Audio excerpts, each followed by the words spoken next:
What is up, everyone? Welcome back to another video. Today we are having a look at my Game Week 11 transfer plans. I got 2 free transfers to play with. There are upcoming blank game weeks, there are upcoming fixture swings as well. So lots to talk about with my team recently wildcarded.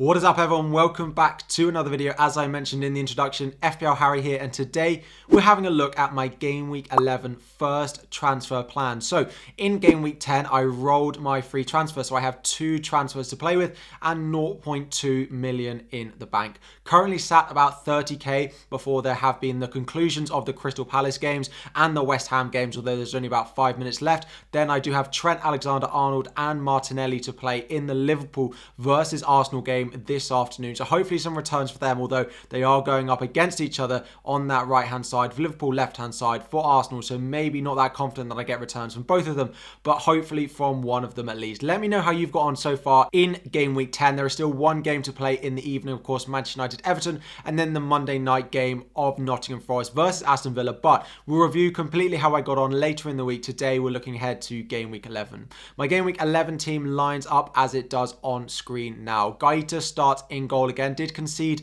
in Game Week 10, but actually Crystal Palace looked much better second half, so hopefully potentially some returns for him to come.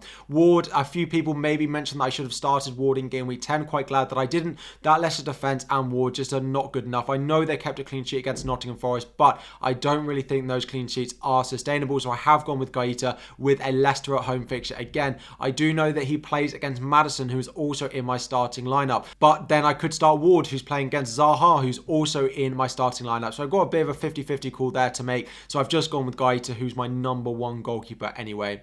Into defence, it's Trippier who drops to the bench as I start in a 3-4-3. We've got Cancelo, James and Trent in here. Now, Trippier is away at Manchester United, and it does mean that I have a starting defender in both sides of that Liverpool-Manchester City game in Cancelo and in Trent Alexander-Arnold as well. I don't love having them both playing against each other. Cancelo again with a monster haul in Game Week 10, but Trent really hasn't returned so well recently since I brought him in, so I'm not that confident in him. Hopefully a clean sheet for either of these, but then I do have attackers from these sides as well. So yeah, not really sure exactly what I want, but given that Trippier has a difficult fixture against Manchester United, I have decided to bench him so far. We got Reece James in the middle there. He didn't start in Game Week 10. Very annoying given that Chelsea kept a clean sheet. They did look really good. The potential rotation for Chelsea under Potter is something we do need to keep an eye on, given he did it so much at Brighton. I didn't necessarily think it would happen this early on at Chelsea, but I am happy that I've got Reece James in here. He could have had a monster haul if he'd started. Into midfield, it is the same at the moment. So we do have that Martinelli fixture against Leeds, one I've been holding him for a while. Then we do have Maddison and Zaha playing against each other, followed by Kevin De Bruyne as my final midfield. Up front, Dominic Solanke, who I did bench in Game Week 10, who did come off my bench given that Mitrovic didn't play any minutes, not being in the squad for Fulham. Very happy that I did get him off my bench, as it was a mistake to bench him going into this week. Then Mitrovic is yellow flag still. However, we heard going into Game Week 10 that if he wasn't going to play in Game Week 10, he should be fully fit back in Game Week 11. And then finally up front, we do have Erling Haaland. Now, looking at players that I'm not that happy with, Solanke did get a couple of returns this week. We're probably not that happy with him. Trent Alexander-Arnold, I've spoken about as well, not being that happy with him and their form, both from a Liverpool and from an individual perspective. And then we have Kevin De Bruyne in my midfield. Now, I don't dislike having him, but I do look at the likes of Phil Foden at a cheaper price, thinking he's a better value for money. And De Bruyne plays against Liverpool this week and then has a blank game week in Game Week 12 as well. So although he's looked really good, I'm not sure now is the best time to keep hold of Kevin De Bruyne. So the first player that we're going to consider transferring out is Trent Alexander-Arnold, and doing this would free up a lot of money. Given that I've only got 0.2 million in the bank, it would allow me to potentially do a few other moves around my team, because it would free up a lot of money if I did downgrade him. In terms of those replacements, an Arsenal defender would be great because they do have Leeds, and then from Game Week 13 they have a really nice run of fixtures up until the World Cup, but of course they blank in Game Week 12, so it's very difficult for me to bring one in this week, but they are definitely top of my radar of defenders that I would like to own.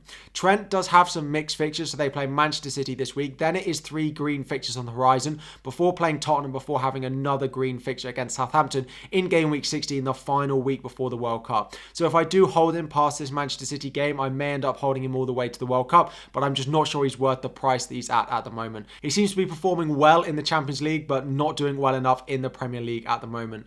The other option is to downgrade a lot further. Now, Botman of Newcastle could definitely come in at 4.4 million, or James Justin of Leicester at 4.3 million. Both very cheap options, and I could just bench them most weeks, play a 3-4-3, given that I do have Trippier who can start most weeks, given that I have too many starting options, and I could potentially upgrade Solanke rather than downgrading him, as we'll talk about in a moment. So Trent is one. If I want to hold him, I'll end up holding him all the way to the World Cup because those fixtures do get better, and that is why I bought him on my wildcard in the first place. But I could easily downgrade him before that Manchester City game and not bother playing him in there, where I don't expect him to get very many points, and free up a lot of money that I could invest elsewhere in my starting 11. So Trent, I'm keeping an eye on. Let's see how he gets on this afternoon as well. Hoping to keep him to the World Cup, but I just don't think he's worth the money that I'm spending on him. Now, the next option that we've got is Dominic Solanke. He got 2 assists this week, and you're probably shouting at me, he's 5.7 million, he got 2 assists, but there's still the underlying numbers for Bournemouth are not good. They scored against Danny Ward, who absolutely cannot save a goal for his life at the moment, it seems. Dominic Solanke does have a few nice fixtures still on the horizon. Fulham this week, and then Southampton at home next week. 2 teams who are conceding chances, and I do think there's a good chance that Bournemouth maybe get a couple of goals. But Solanke keeps rotating his position. I never know if he's going to start up front, if he's going to start on the wing, exactly where he's going to line up. There are a few options that I do have with Dominic Solanke. Now, the first one is Harry Kane. Now, you're probably looking at this thinking, Harry, how on earth are you going to afford Harry Kane? But I do have a potential transfer plan that could get Harry Kane in here as a Solanke replacement whilst downgrading Kevin De Bruyne to a cheaper option, because Kevin De Bruyne does have a difficult fixture this week against Liverpool, and Kane does have Everton at home. And given that he is the second highest scoring FPL player, only behind the man, the myth, the legend that is Erling Haaland so far this season, there is a chance that I do look to Kane as my captain going into game week 11. The other option I could do is just downgrade Solanke completely to a 4.3 million. If I hold Solanke past the blank, this is the option I will go with. The only issue is when game week 12 comes around, having a 4.3 million forward in your squad is really not very good, because you need to put out as many players as you want. Because I have the likes of Haaland, Martinelli, Cancelo, I can't really have a non-playing option on my bench. So I might go for an option like Archer if I hold past game week 12. And the final option, again, he's scored in game week 9 off the bench. He's scored in game week 10, again, is Patson Daka. I already have Maddison, but he's becoming very, very highly owned despite blanking in game week 10. I do think Daka at his price, a very similar price as Solanke, is only going to go up, and it could be a good time to move sideways, given that it does look like Daka is going to be the starting option for Leicester. Again, the only concern for me with Daka, as I spoke on my deadline stream, is Vardy is going to get some minutes. When they play in game week 11, 12, 13, game week 12 is the game we're going to need all our players to start, and that is a midweek game week. That does not fill me with confidence. I think Daka is going to start in that game, and I think he could potentially be benched in game week 12 with Vardy starting that match. So the week that I really need all my starters, I like Daka as an option, but I'm not sure he's going to start that match. So I feel like I'm stuck with Solanke. I don't really trust him as an option, but I might just end up holding him. And then the final player that I'm looking to transfer out is Kevin De Bruyne of Manchester City. Liverpool away this week before a blank next week. Then after that, they have a really nice run of fixtures. Brighton, Leicester, Fulham, and then Brentford, all in the run-up to the World Cup. If you don't have triple Manchester City now, absolutely fine. But come game week 13, you need triple Manchester City. I would say 1 defender and 2 attackers. I think Foden is a great option. And then I also, of course, like Haaland, De Bruyne. The others I'm not really consistent with. Mahrez did okay this week. Grealish has been in and out of form, so is Bernardo Silva. There are other good defenders that you could go with, but they're not that nailed, and I think the value really is an attack. Where I could go with the money. So, as I spoke with Harry Kane as a potential transfer in for Dominic Solanke, I could do Solanke to Harry Kane and then do Kevin De Bruyne down to Leandro Trossard of Brighton. Brighton and Trossard have looked really good. They also play Nottingham Forest in game week 12. Could be a big differential captaincy shout, or just a good option to have in your team for that fixture. Trossard looked really good so far this season. He's playing very far forward under this new manager as well, so I do like him as a pick. Next up, I could just go to Son. So if I want a Tottenham player against Everton at home next week, I could just go De Bruyne sideways and go and get Heung-min Son in for that game. However, I do much prefer Kane. Kane looks like he's scoring every game. Son is so hit and miss in terms of his form. Is he going to play as part of a front 3 where he doesn't do nearly as well? Is he going to play part of a front 2 where he is better, but he's still not that consistent in terms of his return? So I was hoping to see more from Son going into this game week 11 fixture to maybe really want me to go and do this De Bruyne to Son move, but I don't really see it.